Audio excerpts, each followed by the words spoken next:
Hello, and welcome to Scarves Around the Funnel, the podcast dedicated to Heart of Midlothian Football Club.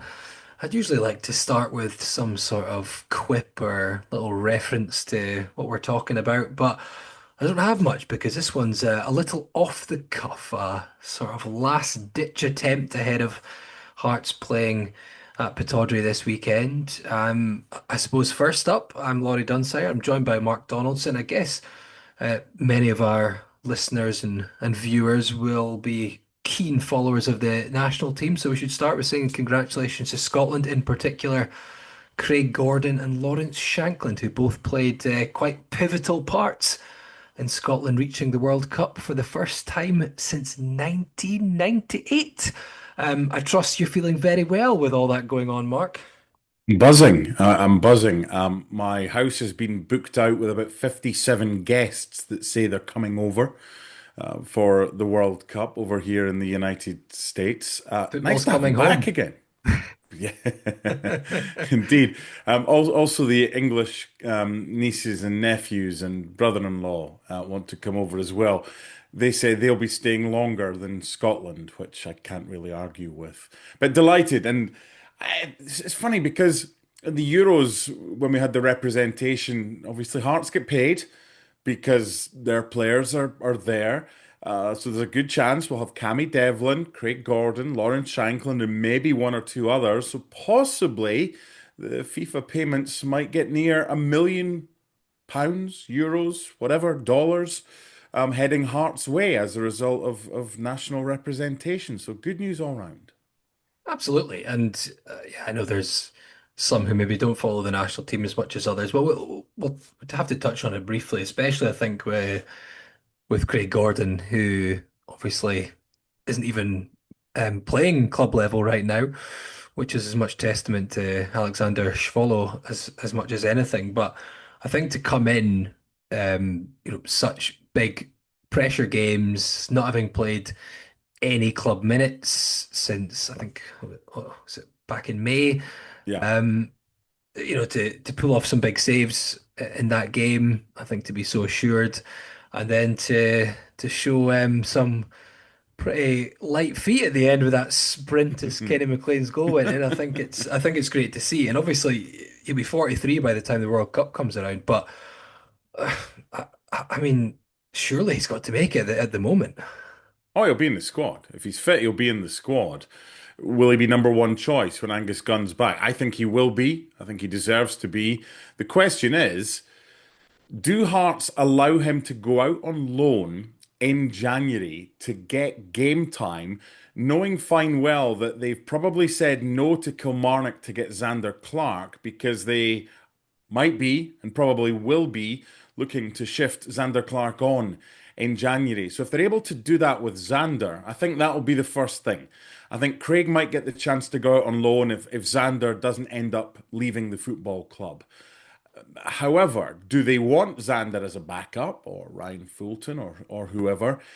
Because the Xander situation, and what I understand, if he'd gone to Kilmarnock, having already played for Hearts, they couldn't then loan him in January and Yeah. he wouldn't be able to play for the rest of the season. So right now he's only played for one team. You can't play for three.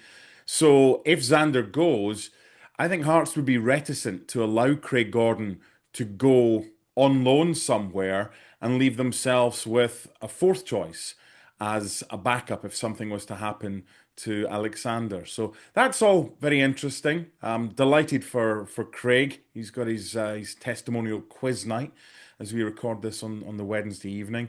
And delighted for Lawrence Shankland as well. He's come up with some big goals for Scotland. And I saw the SPFL putting a tweet out saying he's come through the ranks all the way up in the SPFL. And doesn't it give them a huge incentive as well to do well for Hearts to keep in the thoughts of Steve Clark? Absolutely, and I think he's obviously had to bide his time and wait for his opportunities, Shankland, and it was a quintessential poacher's goal, which is funny in a way because I always try and explain to non-Hearts fans something that I didn't fully appreciate until he played for us. In all honesty, was that Lawrence Shanklin isn't he's not really just a poacher. He's not just a goal scorer. It's actually his all-round game, which is his strength in terms of his hold-up play, his intelligence, his link-up play. But his goal was pure poacher in the 6 yard box. But I think it was great for him as well to come in when he got the opportunity and to take it and to have two Hearts players play that key role. Like I say, I think was great. Um, and yeah, hopefully at least two of them are in the squad for the World Cup because the way some other players in the Hearts team have been playing, you never know. There might be some other spaces up for grabs. But yeah, that was excellent to see. So well done to Scotland, well done to Craig and Lawrence and everyone else for doing their bit. It's always good for the game in this country to see the national team doing well. Albeit, of course, our focus on Scarves around the funnel is Heart of Midlothian. We've kind of put this together last minute. This is just a quick look ahead to Aberdeen. So we're not going to do a deep preview. This should be a quick brief chat to talk about the team, who might play, and what we expect to happen on Sunday. And we'll go from there. Scarves Around the Funnel is sponsored by Forest Hepburn and McDonald Signs, who have been offering creative sign and print solutions since the 1950s, which seems about the last time that Hearts won at Pittodrie. I've just pulled up my recent match notes for Aberdeen since I've not had an awful lot of time to prepare for this. But I believe we're now at 25 matches without an away winner between the two sides. If you exclude that a neutral semi-final meeting where, of course, both sides were away from home. Hearts without a win in 13 at Pittodrie, dating back over 9 years. Of course, Derek McInnes was on the other side when that last happened. However, very close last time out, back in January, an injury time penalty, an opportunity to win all 3 points. But, of course, George Grant denied by Ross Doohan on that occasion. Now, league placings, of course, Hearts certainly doing better than Aberdeen. We know that from the start of the season for both sides. Hearts, of course, sitting top, 7 points ahead going into the weekend. Albeit Celtic will play away to St Mirren on Saturday evening, so that could see the lead at the top cut. Aberdeen down in eighth right now, fairly congested table from pretty much from third down. So looking ahead to this one, I you look at form. I have to say, I saw the odds for this game, and the fact that Aberdeen are 3-1 to me, it does seem very surprising, That's big. given, yeah, and it's not just given history because there's been poor Hearts teams down the last 9 or 10 years, but there's also been decent Hearts teams that have gone to Pittodrie and failed to win. But I'm not as confident about this as maybe I would have felt a few weeks ago. I think Aberdeen do have their issues. Um, However, they still have some good players there. I think kind of similar to Hearts last season. I don't think they're a group of bad players. I just think they don't seem to have much cohesion just now. I still think they're a team that on their day can turn up and put in a decent performance. On other days, they can turn up and put in a terrible performance, as we've seen. So it depends what Aberdeen turn up. But at the same time, we know what Hearts are capable of. So that's a long-winded way, Mark, of me saying I don't know how to feel about this one at this stage. I said 3-1 is big for Aberdeen. I don't think they'll win. I think I'd be interested to know the price for a draw because that's probably your best value if they're 3-1 to win. I think they're similar to Dundee United. Dundee United may be a little bit better, and they came to Tynecastle and got a draw, I probably a think the deserved United are a draw. better organised team right now. Yeah, yeah. Albeit Aberdeen probably have some, at least some of their players maybe slightly higher caliber, albeit I think they're very imbalanced and they've got some big gaps in that field. Yeah, but one of their key players plays direct opposition to our weakest area, and that's the Exactly. right-hand side. Exactly. So he's had a really good season so far since joining Jesper Karlsson. And it'll be interesting to see what we do. I'm sure we'll discuss what Hearts and Derek McInnes may go with as far as formation and personnel is concerned. Obviously, it was Abiola Dauda. Yeah, we mentioned that. Dario Zanata played in that game with Juanma and Arno Jum. But I was looking back, and I haven't told you the answer to this because I want you to guess. I'm going to give you the Hearts lineup the last time they won at Pittodrie on a Sunday. and you can have a guess at which season. Craig Gordon was in goal, aged 23. Then Ibrahim Tal, Lee Wallace, Stephen Presley was captain. Marius Zaliukas made his third appearance for Hearts, and Christoph Berra. Solius Mikalunas, Paul Hartley, Roman Bednar, Mauricio Pinilla, and Neil McCann. What was the year? Well, given the players you've given me, I'm going to assume it's that 2006, 2007 when we win 3-1. Yeah, it was. When I was at the game. It's a game I actually was given a shirt by one of the substitutes, and I'm sure you can guess which one. Oh, Julien Brellier. Yes. Yeah, it was only on for about, I want to say about 10 minutes in that game, but he still managed to put in a few slide tackles. Stop a second. Did you then sleep in that shirt and cuddle it? I bet you did. I can't remember actually. You must have done. Did you sniff it to get his scent? Um, He was your boy toy, wasn't he? I, You I loved want, him. I have to say, unfortunately, I think at the time, my then other half made me put it through the wash. No. Is Yeah, that why she's an ex now? yeah, I'm That pretty was the sure reason for a split up. it ended right there. It didn't end right there, but no, I think that's what. But yeah, that would have been. It would have still been. Was it still in 2006? It was around winter time. I can't remember. Yeah, it was It was September cold. Oh, 2006. We was it? won Was by it only 3 goals to September? one. Yeah, it's a good shout. Felt We were 3 colder nil in up. September, but Yeah, Berra, Pinilla, Miko, and then Dyron Dahl came off the bench. That yeah. sounds like a porn name. It was Dyron that Dahl cracking scoring. goal by Pinilla was the memorable one, that flowing Hearts move. Yes, that's right. And he got sent off. He He did. got sent off. So we scored in 81. They scored in 82, and Pinilla got sent off in 83. Goodness. Yeah, Eventful. 3-1 win. Yeah, I guess there's probably not been an awful lot.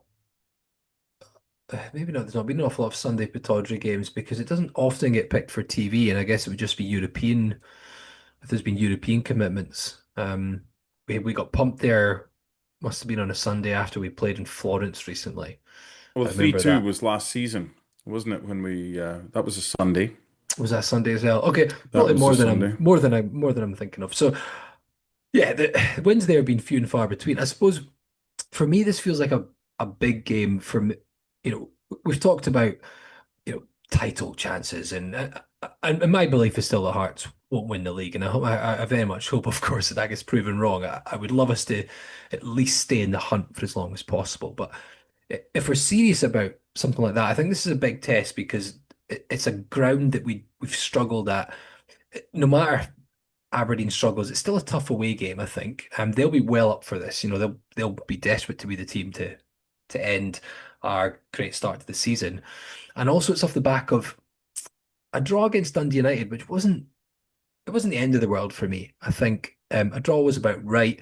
Dundee United are a decent side, but I think it'd be interesting to see how we bounce back as such because we've had a couple of draws recently and with that win against Dundee in between. But a draw with St Mirren, draw with Dundee United, neither of them terrible results, I don't think, in isolation. But if you then start to see other drop points, then they all start to look like, well, it's the start of the downward spiral Hmm. if you want to look at that. We've also got a couple of players missing, so it's now a test of okay. I think I said this the last time I was on. This is now a test of okay, what's this squad made of? We know that Hearts have got a decent 11 they've been putting out, or maybe 12, 13 with a couple of others who've been involved, but you're now missing arguably your best defender. Um, and uh, and we've got someone else missing. Who else is missing? Halkett is suspended and injury to Benny. That's it. I knew there was someone Who, else. I who's was the like, Hearts commentator these days? that's terrible, isn't it? It's an international Goodness. weekend. I'm off it just now. But no, yeah, sorry. Benny Beningame obviously out as well, who's been a key player in the middle of the park. So it's a test. How do we cope with it? Hmm. Halka, I think, is the biggest miss for us. And yeah, how do we cope with some of I think for me, the two dangerous areas for me from Aberdeen, from what I've seen, Carlson, as you say, on the left, he's, I think, by far their highest caliber player. He's been their most dangerous player recently in attack, cutting in from the left. He's up against an area of the pitch that we still have a bit of a question mark about. And Lazetic, although he blows hot or cold, he's a bit of a handful, big physical striker. So for me, everyone available, Halkett's my man on him, getting about him, win everything in the air. And I think Halkett would have relished that challenge. Now, Finlay is a good physical player as well, but I've seen more frailties from him than I have of Halkett this season. So it's going to be interesting. And that's why when we get to the team, and I think I said this before as well, I'd be keen to probably put Frankie Kent back in there, give us a bit more physicality. So it just feels like a big test for me. We'll get Yeah. to the team maybe just shortly, but I think it's not this is going to be season defining, but if we can go to Pittodrie, we come away with a win. For me, that says, okay, there's a lot more about this Hearts team. Maybe this can carry us somewhere. But if it reverts to status quo and it's Aberdeen beating Hearts at Pittodrie once again, and we're missing a couple of players, and suddenly the wheels come off, then maybe that's a bit of a reality check, if you will. I've missed those veiled threats from Dunsire to not get too far ahead of what we're actually talking about right now by zipping forward to something we're going to be talking about later. I've missed those. This is the start of four away games in our next five, and that could prove critical as far as what we do. Our away form's been excellent. Just the one game where we dropped points, and that was our last away game at St Mirren. We won the first four, a couple of them in dramatic circumstances near the end. But Aberdeen away, Motherwell away, Kilmarnock at home, Celtic away, and now Falkirk away, replacing the postponed St Mirren game. So very tough. And I would categorise that kind of quintet of games similarly to the quartet of games that we played, Hibs at home, Kilmarnock away, Celtic at home, and St Mirren away. All very difficult fixtures, of which we came out of that having won the first three and drawn the last one. And that was when the Scarves around the funnel banker showed up on loan from Deal or No Deal. And Scott McIntosh kept saying, nope, I'm not taking that deal because I think we can win all the games. So let's reintroduce the banker. And this is your first involvement in the Deal or No Deal banker on loan to Scarves around the funnel. So Aberdeen away, Motherwell away, Kilmarnock at home, Celtic away, and Falkirk away. There are 15 points up for grabs in those games. I am going to offer you 8 points out of those 15. So two wins and two draws and one defeat. Are you taking that from four away and one at home, or are you saying to the banker that you wish to turn down that offer and go it alone? God, see, Scott wouldn't be taking that, and Scott wouldn't. people be listening to this and calling me a shite bag because I'm even considering it. Um, Part of me says it depends on which games or which, and Of it's course. it doesn't sound like a big total, but Aberdeen away is tough. Motherwell on their day can be a tough side, as we saw 3-0 up at Tynecastle, and Celtic away is going to be very tough. Um, I'm going to change the offer okay, because this is what the banker can do. I'm going to offer you two wins and three draws. So we're still unbeaten. Nine yeah, points. You taking that? 2 wins and 3 draws. You could also have three wins and two defeats. Make up 9 points. If we That can can be, take if yeah, we it can can be take done in points many off, ways. I'm tempted by. I have to say, I'm tempted by 2 wins and three. 9 points, say so 2 wins and 3 draws. I would probably Hmm. take that because I would definitely take point at Celtic Park, and I'd probably take a point out of one of Aberdeen and Motherwell away. It'd be nice to get, 3 wins and 2 draws would be nice, but it's a tough period. I have to say, because Celtic are one of the teams there, and because we're taking points off them, which means at least in that fixture, that weekend of fixtures, we won't lose any ground, certainly. I'd probably take that. I I'd don't know take the if you would. nine. I Yeah, would I'd take take the that. I would nine take if nine. it Eight, I'm not sure, but nine, I think staying unbeaten and taking points off Celtic away, I think that'd be big. yeah. Weirdly, if the nine was with a draw at Celtic Park, so two wins and three draws, because three wins and two defeats gets you the same. But if one of those defeats is against Celtic, then the gap at the top has been narrowed, and of course they've got that game in hand, which they'll play end of the year, starting next year. So if I was offered two wins and three draws right now to get to 9 points, I would take that. I would, yeah, Yep, I think that would I be a would absolutely take good that just result. with the way things are lying just now in terms of the tough run of fixtures, a few players missing. Um, I would absolutely take that. You're then going into, home to Rangers, a big derby, home to Livingston, away to Dundee, home to St Mirren, home to Celtic, and not that they're easy fixtures, but it starts to be a different run of games because we have such a good record at Easter Road because we've got Rangers at Tynecastle. Livy, with all due respect to Mr. McGowan, are a side that we'd be hoping to beat at Tynecastle. Dundee are struggling. So yeah, I would definitely take your offer there of 9. 8, I would probably would have refused just about, although Yeah, maybe that's why I not, changed that. maybe not as quickly as Yeah, some would have liked me to, but yeah, I would definitely take 9. Okay, let's talk about the nitty-gritty of this game and in particular about the team. I'm going to start. So, whilst we've been honest, I've kind of drafted I think I had a sort of idea about this when we spoke last, and I've started to throw together a team, and I am a bit torn because I was looking at maybe playing a four, and I know that's what we've tended to play this season, but I think with who we've got missing, um, we started with a three against Aberdeen to begin the season.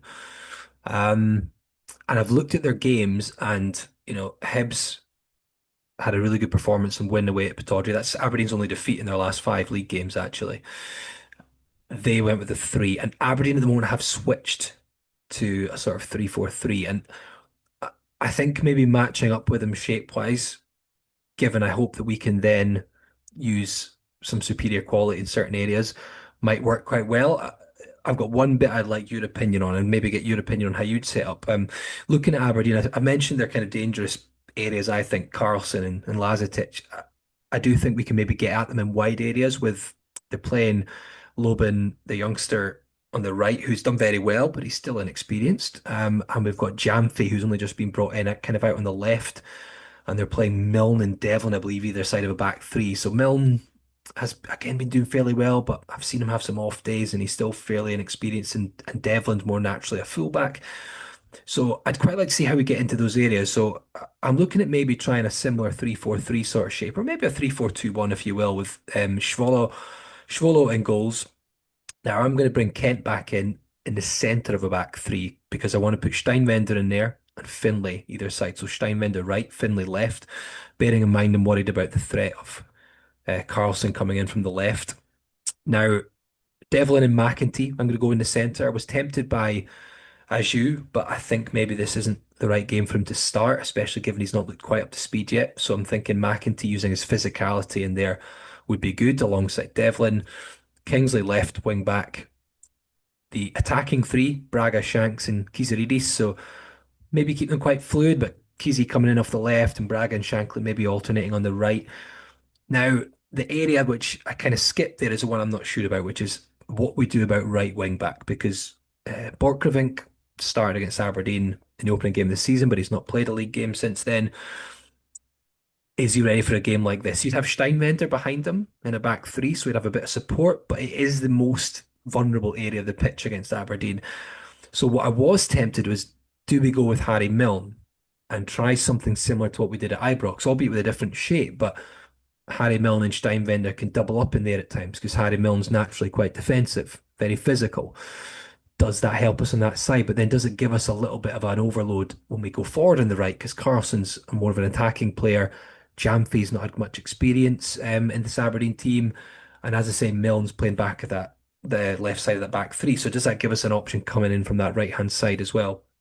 So that's what I'm kind of at. I'm thinking, do we change shape slightly, match up, go kind of a 3-4-3, um, bring Kent back in for his physicality because he has played quite a few games this season despite his injuries. He played all the League Cup games, I think. So that's what I'm thinking.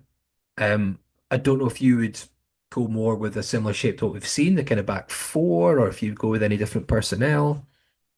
So I've done two lineups. One, the one I think McInnes will go with, and two very similar to your one. I think it'll Okay. be a 4-4-2. Swallow in goal, Steinvender, Kent, Findlay, Milne, Hmm. Kizaridis on the right, Cammy and McEntee, Spittle on the left, Braga and Shankland.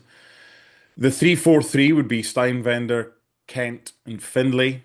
It would be Milne on the left. It would be McEntee and Cammy, and you're right. It would. Oh, wait a minute, because we've already got Milne on the left-hand side. Who would be your wing back? Did you say in a 3-4-3 on the left? Kingsley would be my wing back on the left. That's a concern for me. That's a, I, Kingsley for me. You get away with playing at fullback. You don't get away with him basically getting up and down. I just don't. 3-4 years ago maybe, but not now. To get away with that, you play Borchgrevink. Now, here's the problem with that. I think we've seen with the likes of Kabore and the likes, especially of Magnuson, it's very different coming off the bench, as they both have done, to starting, as they both have done. And they were okay starting. Especially Magnuson was fine. He wasn't great. Do we want to put ourselves in a position where, especially up against their talented Swedish winger, we're playing Borchgrevink there? That's why I'm not sure. And I like a 3-4-3 because I think it best suits the players that we have. I just don't think in this game with the way that they play. Because if we play Milne there, I don't like Kingsley on the left-hand side as a wing back. If we play Milne on the left, I don't like Borchgrevink as a wing back. Could you play McEntee on the right-hand side as a wing back? He'd have Steinwender behind him and Braga or Kizaridis in front. Yeah, maybe. Would you then have Magnuson or Aju in the middle? That's doable. It's just what works best and how much he wants to pick the team for him and for Hearts and how much he wants to concern himself with what Aberdeen do. I think he'll go 4-4-2, and that's why I think it will be the first one. There's more players in normal positions in a 4-4-2, but I like the way you think about the 3-4-3. I just think this isn't quite the game yet, especially against their left winger to introduce Borchgrevink. I don't know. I completely get that as well. I think on another note about the game, I was watching a few of the Aberdeen games recently, and they do look quite susceptible to set pieces, and I think Yes. that could be quite key, which is why I quite like the idea of Frankie Kent being back in there. If Aberdeen struggle with defending set plays, they conceded a Has he still got a really 50p heed? he got it's one of the problems, isn't it? He causes problems from set plays, but his finishing often in the air isn't the Accuracy. best, but it just gives us more threat and more players to occupy them with. But Steinwender, That'd be a big Finlay, team, Laurie. Kent, McEntee, That'd be a tall team. you've got Harry Milne, of course, in there, although his delivery is excellent. So I could see us getting at least one goal from a set play. So I think that could be quite pivotal, which is why I quite like having as many tall options as we Big can. physical hearts. Exactly, big physical hearts. Um, uh, yeah. So I totally understand where you're coming from. And I think you're probably more likely to be right with the team that you say that McInnes will go with. I think he's shown certainly in the league this season he's actually been quite keen to go with tried and tested and consistency in terms of shape and a lot of personnel. It does concern me slightly still on that right hand side about how that looks, especially if you put Kizaridis there, who as good a player as he is, and he has shown actually he's quite happy to get a foot in and track back. He's still not a defensive player, but yeah, maybe I'm being look. A lot of Hearts fans will probably say, but this is not what we want. We want Hearts to be going to somewhere like Aberdeen and making them think about us, not thinking about them. So yeah, I probably am just a shite bag. It's those 9 years. It's drilled into me that it's always going to be a tough game there. Well, it's been long enough since we won at Ibrox, and we did that. So if we I can win was there, we sure as hell can win at Pittodrie. I was more confident going to Ibrox than I am going to this game. I've got no issue with this game. I think if Hearts play well, Hearts win this game. I don't know if it was a good or a bad thing to go into the international break and have a bit of time off. It would have been a bad thing if we'd won at St Mirren, but yeah, I mean, I'm looking forward to this on Sunday. It's a game we feel we should win. I think we'll win it. It's about time. It's about time. Right. We've got to get something there sometime.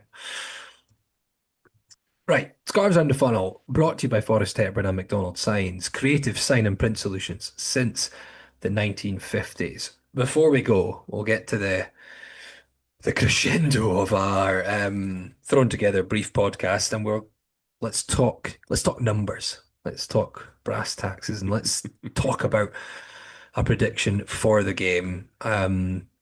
I've mentioned being a shite bag in this episode, and I'm probably going to end this episode in a similar vein, and I'm going to go straight in. And I told Don't you I pick a would draw. take that Don't draw pick a draw. before.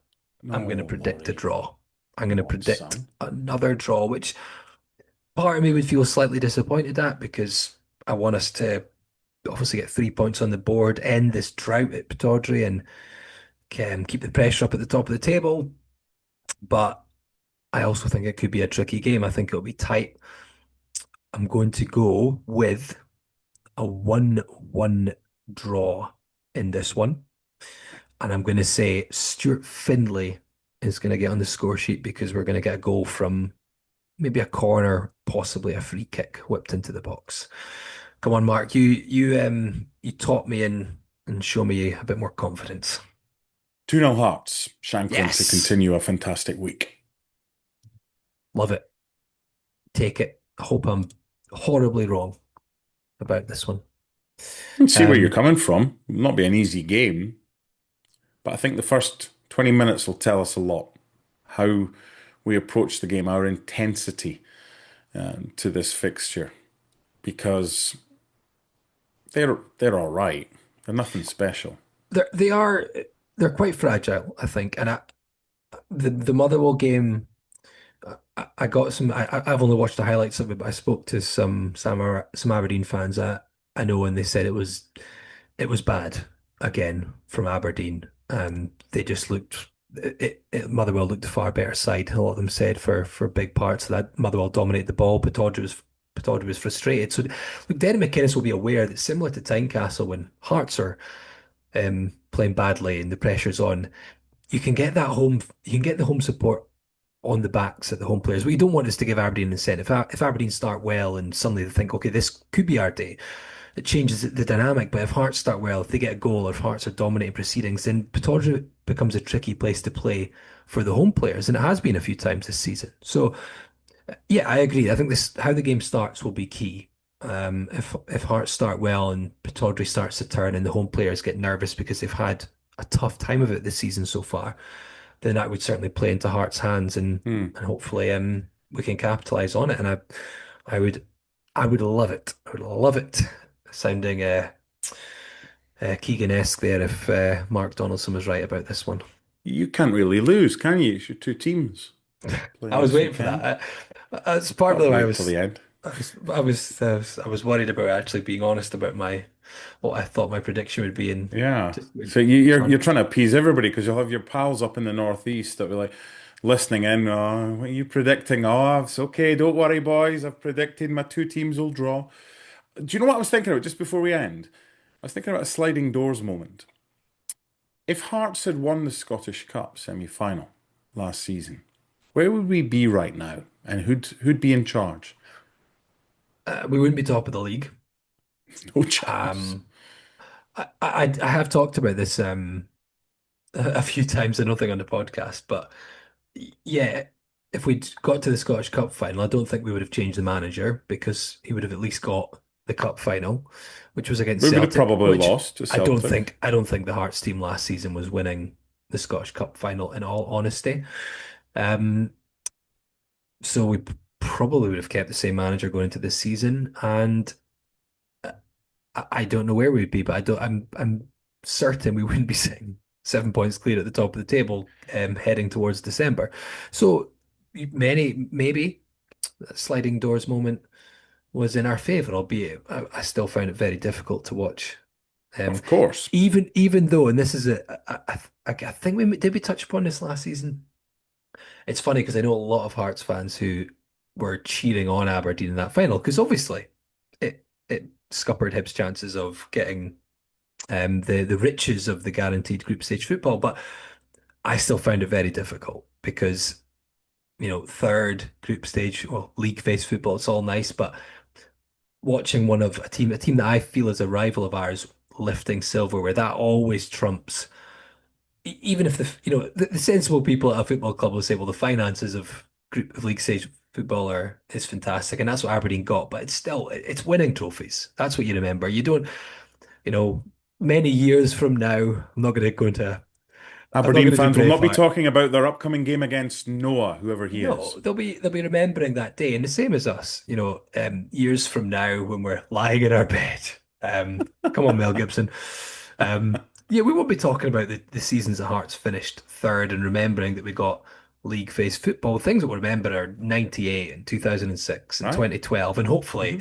2026. You remember those Tenant days. sixes as well. Yep. Yeah, that's what you remember. I mean, Of course. you've got to win games, you've got to get league placings, but if you don't win the league, then third is great, but it's not what it's all about. It's not the pinnacle. The pinnacle is lifting a trophy, and I find that difficult to watch. So as much as the sliding doors moment, maybe bigger picture worked in our favor, I was still very bitter on that day watching another team who I see as a close competitor of ours lifting silverware. Albeit the silver lining was it did screw Hibs over, so I could fall back on that. But if I said to you right now that you can go back to the morning of the semi-final and have a do-over or keep what has happened to us this season, surely you keep what's happened to us this season, don't you? You must.